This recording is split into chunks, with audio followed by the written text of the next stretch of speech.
बहुत समय पहले की बात है। कासगंज नामक एक सुंदर सा गांव हुआ करता था। उस गांव में एक लकड़हारा रहता था जिसका नाम रामू था। रामू बहुत ही ईमानदार और मेहनती था। वह हमेशा अपने काम से खुश रहता था।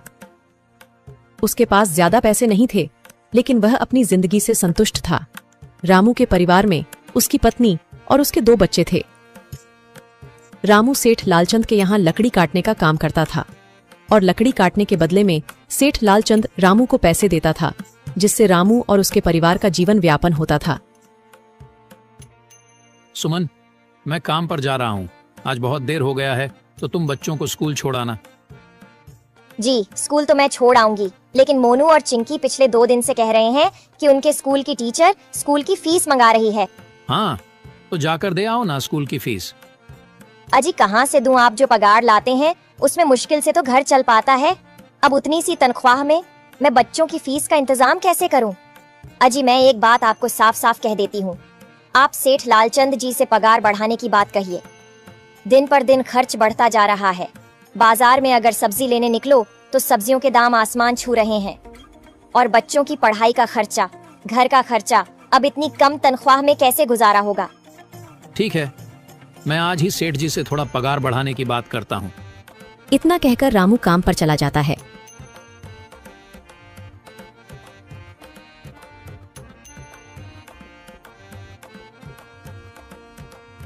अरे भाई, आज तो पगार का दिन है। देखो, अब यह सेठ लालचंद कोई ना कोई लोचा जरूर करेगा। हमेशा कोई ना कोई बहाना बनाकर पगार कम कर देता है। और अगली बार तो मेरी आधी पगार काट ली थी, यह कहकर कि जो मैंने लालचंद जी से 200 रुपए उधार लिए थे, उसका ब्याज बढ़कर 1000 रुपए हो गया है। इसलिए मैं तुम्हारी पगार में से 1000 रुपए काट रहा हूँ। हाँ हरिया भाई, तुम एकदम ठीक कह रहे हो। ये सेठ लालचंद ना एक नंबर का चालाक और लालची इंसान है। एक तो दुगुना काम ले लेता है और बदले में पैसे भी पूरे नहीं देता। हाँ भाई, मेरे भी अगली बार सेठ लालचंद ने पगार काट लिए थे। मैंने बस 2 छुट्टी ली थी जब मेरी बिटिया बहुत बीमार थी, और इस लालचंद ने इस बात का फायदा उठाकर मेरी पूरी आधी पगार काट ली।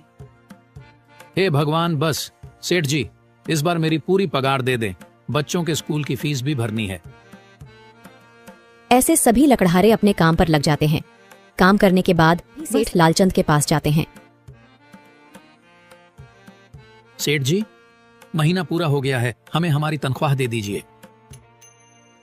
देखो भाइयों, अभी मेरे पास तुम्हें देने के लिए पैसे नहीं है। अभी माल नहीं बिका है, सारा माल गोदाम में ही पड़ा हुआ है। कल या परसों तक तुम्हें तुम्हारी तनख्वाह मिल जाएगी। पर सेठ जी, अभी हमारे पास बिल्कुल पैसे नहीं बचे हैं। घर का भी सामान लाना है, बच्चों की फीस भरनी है। अरे मैंने कहा तो सही, 1-2 दिन और रुक जाओ, कल या परसों तक पैसे मिल जाएंगे। अभी मेरे पास पैसे नहीं है। सभी लकड़हारे निराश मन से अपने अपने घर आ जाते हैं। अजी क्या हुआ? इस बार कितना पगार मिला है? सुमन, अभी कोई पगार नहीं मिला। सेठ जी ने कहा है कि 1-2 दिन में पगार मिल जाएगा। पगार नहीं मिला? आपको तो पता है ना, बच्चों की फीस भरनी है। इनकी स्कूल टीचर ने आज साफ साफ चेतावनी दे दी है कि अगर कल फीस नहीं लाई तो बच्चों को घर पर ही बिठा लेना। अब बताओ मैं क्या करूं?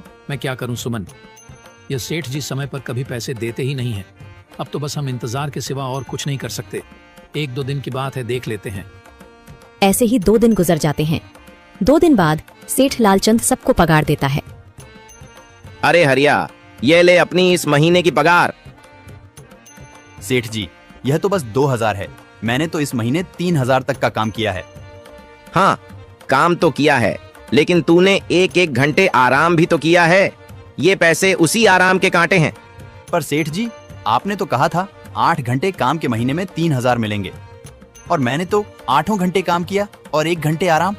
देख हरिया, मुझे ज्यादा हिसाब किताब ना समझा। ये 2000 रख, अगर चाहिए तो, और अगर नहीं चाहिए तो कहीं और काम ढूंढ ले। बेचारे हरिया के पास उन पैसे को लेने की सिवाय और कोई रास्ता नहीं था। हरिया चुपचाप वह पैसे रख लेता है। रामू, ये लो तुम्हारे 2500 रुपए। पर सेठ जी, 2500 क्यों? मेरे तो पूरे 3000 बनते हैं ना। मैंने तो कोई छुट्टी भी नहीं की और ना ही कोई आराम। मैंने तो अपना सारा काम समय पर किया है। हाँ, समय पर तो किया है, पर इस समय बाजार में लकड़ियों का दाम काफी सस्ता हो गया है। इस वजह से अभी तुम्हें भी पगार कम ही मिलेगी जब तक लकड़ियों का दाम नहीं बढ़ता। पर सेठ जी, बात तो 3000 की हुई थी ना। अब 2,500 में मैं कैसे घर चलाऊंगा? बच्चों की स्कूल की फीस भी भरनी है सेठ जी। इस बार आप पूरे पैसे दे दीजिए। 2,500 ही मिलेंगे तुझे। यहाँ काम करना है तो कर, वरना कहीं और काम ढूंढ ले। बेचारे हरिया के पास उन पैसे को लेने के सिवाय और कोई रास्ता नहीं था।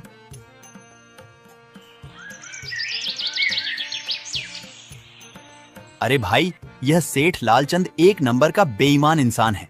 सारे पैसे अपने जेब में भर लेता है और बहाने बनाता है कि लकड़ियों के दाम सस्ते हो गए हैं। देख लेना, हम गरीबों की किसी न किसी दिन इसे जरूर हाय लगेगी। नहीं हरिया, ऐसे नहीं कहते। वह हमारे अन्नदाता है। आखिर उन्हीं के वजह से तो हमारा घर चल रहा है। अरे काहे का अन्नदाता? काम के पूरे पैसे तो देता नहीं है। पूरे महीने मेहनत करके भी क्या मिलते हैं?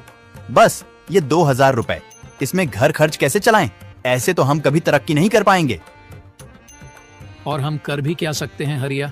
हमें लकड़ी काटने की सिवा और कोई काम कहाँ आता है? और कोई काम खोलना भी चाहे तो उसके लिए हमारे पास इतने पैसे कहाँ हैं? अब जो भी हो, हमारा तो बस ये सेठ लालचंद ही सहारा है ना। कुछ देर बातें करने के बाद अपने घर की ओर निकल पड़ते हैं। जी आ गए आप। कितनी पगार मिला है? सुमन, इस बार सेठ जी ने बस 2,500 रुपए ही दिए हैं। बस 2,000? इतने में कैसे घर चलाएंगे? बच्चों की फीस में ही 1,000 रुपए निकल जाएंगे। फिर 1,500 में क्या क्या करेंगे? अब मैं क्या कहूँ सुमन, अब तुम्हें इसी में ही गुजारा करना होगा। तुम सबसे पहले बच्चों की फीस भर देना, इसके बाद बाकी का मैं देखता हूँ। अजी आप क्या देख लोगे? सेठ जी से पूरे पैसे तो मांगे नहीं गए आपसे? नहीं सुमन, मैंने सेठ जी से पैसों के लिए कहा था, पर सेठ जी ने साफ इनकार कर दिया और कहा, यह लेना है तो लो, वरना कहीं और काम ढूंढ सकते हो। मैं सोच रहा हूं कि लकड़ी काटने के बाद मैं कहीं और भी काम ढूंढ लूं। सेठ जी के यहां से काम करने के बाद मैं दूसरी जगह पर काम किया करूंगा, इससे कुछ ज्यादा आमदनी हो जाएगी। आज ही मैं सेठ जी के यहां पर काम करने के बाद और भी जगह काम ढूंढने जाऊंगा। इतना कहकर रामू काम पर निकल जाता है और जैसा कि रामू ने कहा था, वह लालचंद के यहाँ काम करने के बाद काम की तलाश में निकल जाता है। रामू पूरे गांव में काम ढूंढता है, दुकानों दुकानों पर जाकर लोगों से काम मांगता है, मगर हर जगह रामू को केवल निराशा ही हाथ लगती है। अंत में थक हार कर रामू वापस जाने लगता है। तभी वह देखता है कि अचानक बहुत सारे भैंसों का झुंड उसकी तरफ दौड़े आ रहा है। यह देखकर रामू बहुत डर जाता है। वह इधर उधर देखता है तो उसे एक गुफा दिखती है और वह गुफा में जाकर छुप जाता है। जब भैंसों का झुंड वहां से निकल जाता है, तब रामू की जान में जान आती है। हे भगवान, आज तो बाल बाल बच गया मैं, वरना आज तो मैं इन भैंसों के पैरों तलों तो कुचला ही जाता। पर यह मैं कहाँ आ गया? रामू यह सब सोच ही रहा था कि तभी उसकी नजर गुफा में रखी एक टोकरी पर जाती है। रामू उस टोकरी के पास जाता है। ये कैसी गुफा है? ये कैसी टोकरी यहाँ पड़ी है? इसे मैं घर ले जाता हूँ, सामान रखने के काम आ जाएगी। रामू जैसे ही उस टोकरी को हाथ लगाता है, गुफा में से एक आवाज आती है, रुक जाओ, इसे छूने की कोशिश मत करो। यह आवाज सुनकर रामू एकदम पीछे हट जाता है। तभी गुफा में एक जिन्न प्रकट हो जाता है और वह रामू से कहता है, कौन हो तुम और मेरी गुफा में क्या कर रहे हो? मुझे माफ करना, आप जो भी हो। कुछ भैंसों का झुंड मेरे पीछे पड़ गया था और उनसे बचने के लिए मैं इस गुफा में आकर छिप गया और फिर मेरी नजर इस टोकरी पर गई। माफ कीजिए, मुझे लगा यहाँ कोई नहीं है तो यह टोकरी किसी की नहीं होगी, इसलिए मैंने इसे छुआ। रामू, तुम्हें डरने की जरूरत नहीं है। मैं तुम्हारे बारे में सब जानता हूँ। मेरी नजर एक बार भी जिस पर पड़ जाती है, मैं उसका इतिहास अपनी खुली आंखों से देख सकता हूँ। पर आप है कौन और आप इतने विचित्र क्यों दिखाई पड़ रहे हैं? आप अपना परिचय दीजिए। कौन है आप? मैं एक जिन हूँ और मैं कई सालों से इस गुफा की रक्षा कर रहा हूँ। यह गुफा मेरे पूर्वजों की है। इस गुफा में केवल वही इंसान घुस सकता है जिसका मन बिल्कुल पवित्र हो। अगर तुम अपवित्र होते तो तुम इस गुफा में कभी नहीं घुस पाते। तुम एक सच्चे इंसान हो, इसलिए तुम इस गुफा में घुस पाए और इस टोकरी को छू पाए। अब तुमने इस टोकरी को छुआ है तो यह टोकरी तुम्हारी हुई। नहीं, मुझे यह टोकरी नहीं चाहिए, मैं तो बस देख रहा था। डरो मत रामू, तुम ये टोकरी ले जाओ। ये कोई साधारण टोकरी नहीं है, बल्कि यह जादुई टोकरी है। जादुई टोकरी? क्या यह वही जादुई टोकरी है जिसके बारे में हमारी दादी कहानी सुनाई करती थी कि किसी गांव में एक जादुई टोकरी हुआ करती थी और वह सबकी इच्छाएं पूरी करती थी। हाँ रामू, ये वही जादुई टोकरी है। अब तुम इस टोकरी के मालिक हो। तुम इसके इस्तेमाल से अपनी स्थिति सुधार सकते हो, पर याद रखना, तुम जो भी वस्तु इस टोकरी में एक बार डालोगे वह चीज ही तुम्हें बार बार इस टोकरी में डालनी होगी। इसके अलावा तुम और दूसरी कोई चीज इस टोकरी में नहीं डाल सकते। अगर तुमने ऐसा किया तो इसका परिणाम तुम्हें ही भुगतना होगा। मेरी इस बात को हमेशा ध्यान में रखना और सोच समझकर बिना लालच किए इस टोकरी में वह ही सामान रखना जिसकी तुम्हें जरूरत हो। रामू टोकरी को लेकर घर आ जाता है। सुमन, ये देखो, ये मैं क्या लेकर आया हूँ।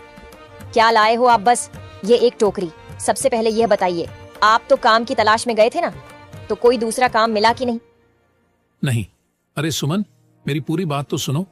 ये कोई ऐसी वैसी टोकरी नहीं है, बल्कि ये एक जादुई टोकरी है।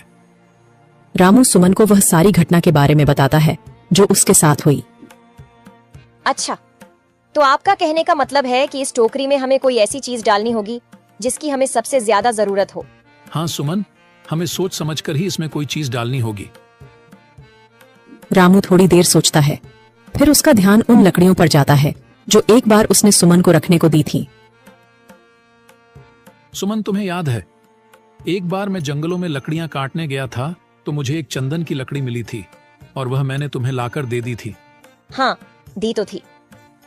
तो तुम उस लकड़ी को ले आओ। हम उस चंदन की लकड़ी को ही इसमें डालेंगे और उस लकड़ी से अपना एक व्यापार शुरू करेंगे।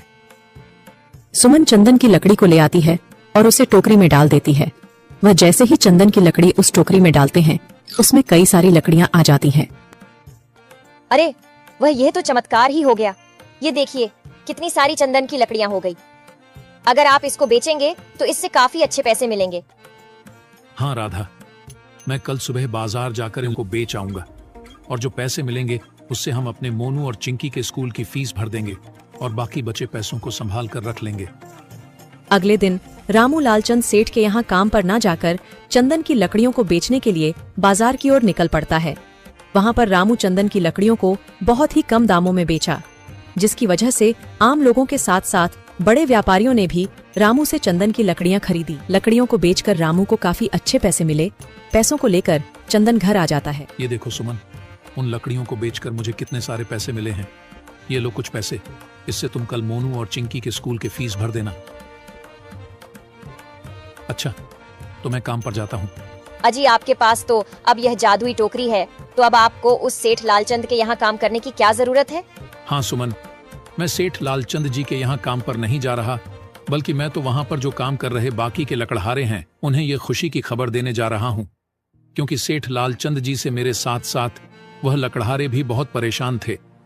इसलिए अगर मेरा भला हो रहा है तो क्यों ना मैं उन सभी का भला करूं। वह सभी बहुत ईमानदार लकड़हारे हैं, वह सभी बहुत मेहनत से काम करते हैं, मगर लालचंद ने कभी भी उनको उनकी मेहनत के सही पैसे नहीं दिए। इसलिए मैंने सोचा है क्यों ना मैं उनको अपने इस काम में शामिल कर लूं। हाँ जी, बात तो आपकी बिल्कुल सही है। अगर आप सभी लोग एक साथ मिलकर काम करेंगे तो हम सब बहुत जल्द ही तरक्की हासिल कर लेंगे।